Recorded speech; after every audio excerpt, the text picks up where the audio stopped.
இந்த உலகத்தையே தலைகீழாக அல்லாஹ் என்ன செய்வான், மாற்றுவான். இந்த உலகம் அந்த முஃமினுடைய ஈமானோடு ஒப்பிட்டால் ஒரு ஈயுடைய இறகுக்கும் அல்லாஹ் தஆலாட்ட என்ன பெருமதி கிடையாது. நாங்கள் உண்மையிலேயே துஆ கேட்டு இறைவன் மீது சரியான நம்பிக்கையில் இருந்தோம் என்றால் அல்லாஹ்வுடைய கபூல் அழகாக இருக்கும். எந்த நஷ்டத்துக்கும் பயப்படக்கூடாது. நம்ம ஒரு துஆ கேட்டோம் என்றால் தலைகீழ் இறைவன் எங்களுக்கு செலக்ட் பண்றது எல்லாவற்றை விட நல்லா இருக்கும்.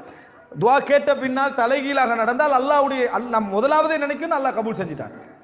ரசூலுல்லாஹி ஸல்லல்லாஹு அலைஹி வஸல்லம் அவர்கள் மக்கால சுஜூது செஞ்சுக்கிட்டு இருக்கிறாங்க.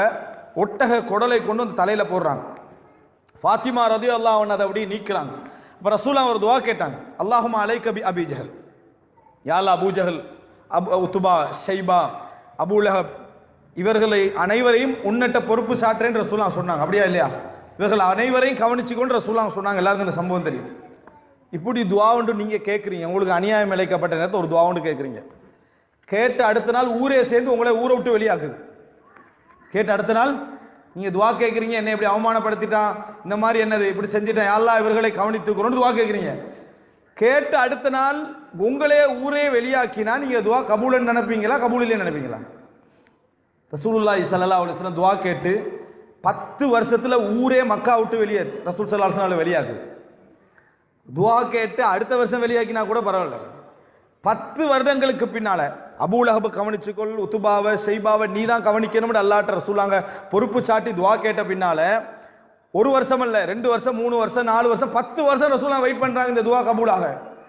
10வது வருஷம் ரசூலுல்லாஹி ஸல்லல்லாஹு அலைஹி வஸல்லம் மக்கா விட்டு வெளியேற்றப்படுறாங்க.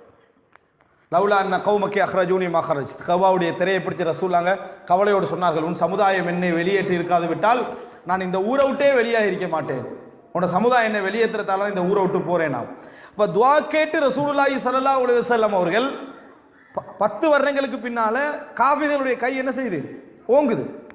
ரசூலுல்லாஹ் சொந்த ஊரை விட்டு என்ன செய்றாங்க, விரட்டப்படுறாங்க. இதை நாங்க கபூல்னு எடுப்போமா? அபூ ஜஹலே அபூ லஹபே கவனிச்சு கேட்ட துஆவை அல்லாஹ் கபூல் செஞ்சான்னு எடுப்போமா? எனக்கு எதிரான அபூ லஹபுடைய துஆவை அல்லாஹ் கபூல் செஞ்சுட்டான்னு நினைப்போமா? ரசூலுல்லாஹ் ஊரை விட்டு வெளியேற்றப்படுகிறார்கள். ஆனா ரசூல் ஸல்லல்லாஹு அலைஹி வஸல்லம் துஆல நம்பிக்கை இழக்க மாட்டாங்க. அல்லாஹு தஆலா ஒரு விஷயத்தை கொடுத்தால் கௌரவமாகவும் கண்ணியமாகவும் என்ன செய்வான், கொடுப்பான். ரசூலுல்லாஹ் மதீனால போய் சேர்றாங்க. ஆட்சியாளராக, ஒரு தலைவராக, ஒரு தளபதியாக மதீனாவுடைய நிர்வாகம் ரசூலுல்லாஹ் கையில கிடைக்குது. துஆ கேட்ட நேரம் ரசூலுல்லாஹ்களை பார்ப்பதற்கும் கவனிப்பதற்கும் யாரும் இல்லை. ஆனால் அதுக்கு பின்னால் அல்லாஹ் தஆலா வெளியேற்றி மதீனாவை கொண்டு வந்து வச்சு ரசூலுல்லாஹ்களோட ஆட்சியில கொண்டு வந்து வச்சுட்டு பத்ர் யுத்தம் நடக்குது. அன்றைய இரவு ரசூலுல்லாஹ் வட்டம் போடுறாங்க அந்த பெயர்களுக்கெல்லாம். எந்தெந்த நபருக்கு எதிராக ரசூலுல்லாஹ் துஆ கேட்டாங்களோ, ஹாதா மஸ்ரஅ ஃபுலான், இந்த இடத்தில் இன்ன நபர் கொல்லப்படுவார், ஹாதா மஸ்ரஅ ஃபுலான், இந்த இடத்தில் இன்ன நபர் கொல்லப்படுவான் ரசூலுல்லாஹ் வட்டம் போடுறாங்க. அந்த யுத்த களத்தில் யாருக்கு எதிரான ரசூலுல்லாஹ் துஆ கேட்டாங்களோ அவர்கள் எல்லோரும் அந்த பத்ர் களத்தில் அனாதரவான நிலையில் அந்த இடத்துல என்ன செய்தார்கள், கொல்லப்பட்டார்கள். இப்ப ரசூலுல்லாஹ் துஆ கேட்ட நேரம் அல்லாஹ் தஆலா வெறுமனே கபூல் செஞ்சிருந்தா அது கண்ணியமான கபூல் அல்ல, சப்ஜெக்ட் நடந்திருக்கும். ஆனா ரசூலுல்லாஹ் அந்தஸ்துல இல்லை. 10 வருடங்களுக்கு பின்னால் 11 வருடங்களுக்கு பின்னால் கபூல் ஆகுது. அவனுக்கும் சந்தர்ப்பம் கிடைச்சது. ரசூலுல்லாஹ்வோட அந்தஸ்தும் என்ன செஞ்சுட்டு உயர்ந்துட்டு துஆவும் என்ன செய்து கபூல் ஆகுது. எனவே எப்பொழுதுமே சகோதரிகளே, இறைவனிடத்தில் நம்ம துஆ கேட்கிற நேரத்தில் நம்பிக்கை இழந்து துஆ கேட்கக்கூடாது. துஆ தான் ஒரு முஃமினுடைய உச்சகட்டமான சிலாஹ், ஆயுதம்.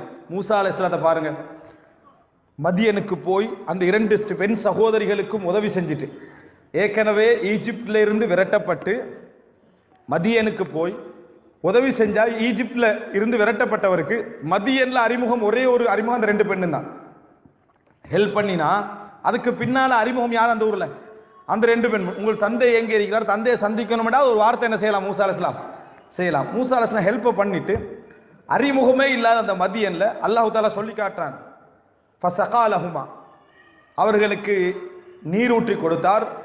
சும்ம தவல்லா இலப்பில், நிழலின் பக்கம் ஒதுங்கினார். பின்னர் இறைவனிடத்திலே சொன்னார், ரப்பிலிமா அன்ஸல்த இலைய மின் கைரின் ஃபகீர், யா அல்லாஹ் இந்த நேரத்தில் நீ எந்த நலவை எனக்கு இறக்கி தந்தாலும் நான் அதன் பக்கம் ஃபகீராக இருக்கிறேன், தேவையுடையவனாக இருக்கிறேன். நீ எந்த நலவை இப்பொழுது நீ இறக்கினாலும் அதன் பக்கம் நான் தேவையுடையவனாக இருக்கிறேன். ஒரு நிழலின் பக்கம் ஒதுங்கி அல்லாஹ்ட்ட சொல்லிட்டு உட்கார்ந்துட்டார். இதுதான் மூசா அலைஹிஸ்ஸலாம் செய்தது.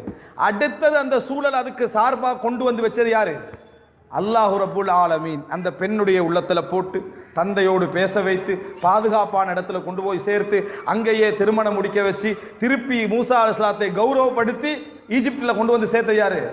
அல்லாஹு ரப்புல் ஆலமீன். எனவே எப்பொழுதும் நாம் புரிந்து கொள்ள வேண்டும், எமக்கு கிடைப்பதெல்லாம் துஆவுடைய கபூலால கிடைப்பதாக இருந்தால் எங்களிடத்தில் ஆழ்ந்த ஆழமான ஒரு ஈமானிய நம்பிக்கை இருக்க வேண்டும்.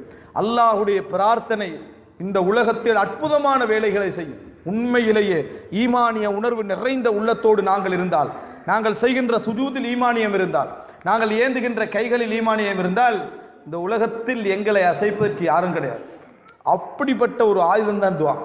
ஆனால் நம்பிக்கை இல்லை, கேட்பதில் எங்களுக்கு விளக்கம் இல்லை, கேட்பதில் எங்களுக்கு புரிதல் இல்லை. இதனால் எந்த துஆக்களிலும் எங்களுக்கு என்ன ஒரு விசுவாசமற்ற நம்பிக்கையற்ற ஒரு விளைவே என்ன செய்கிறது ஏற்படுகிறது. நல்ல முறையில் துஆக்களை புரிந்து சிறந்த முறையில் அவைகளை உள்வாங்கி, நிறைய துஆக்கள் ஹதீதுகளில் வந்த துஆக்கள் உண்டு, அவைகளை தேடி மனனமிட்டு துஆக்களை நாம் சொன்ன இந்த விளக்கங்களோடு இறைவனிடத்திலே பிரார்த்திக்கின்ற மக்களாகவும் அல்லாஹ்வுடைய கபூலை அல்லாஹு தாலா நாடிய வகையில் எங்களிடத்திலே கொண்டு வந்து என்ன செய்வான் சேர்ப்பான் என்ற உணர்வோடு உள்ளவர்களாகவும் அல்லாஹு ரப்புல் ஆலமீன் எம் அனைவரையும் ஆக்கியரல் புரிவானாக. ஹாதா மா இந்தி வல் இல்மு இந்தல்லாஹ் வ அகூலு கௌலி ஹாதா வ அஸ்தக்ஃபிருல்லாஹ் லி.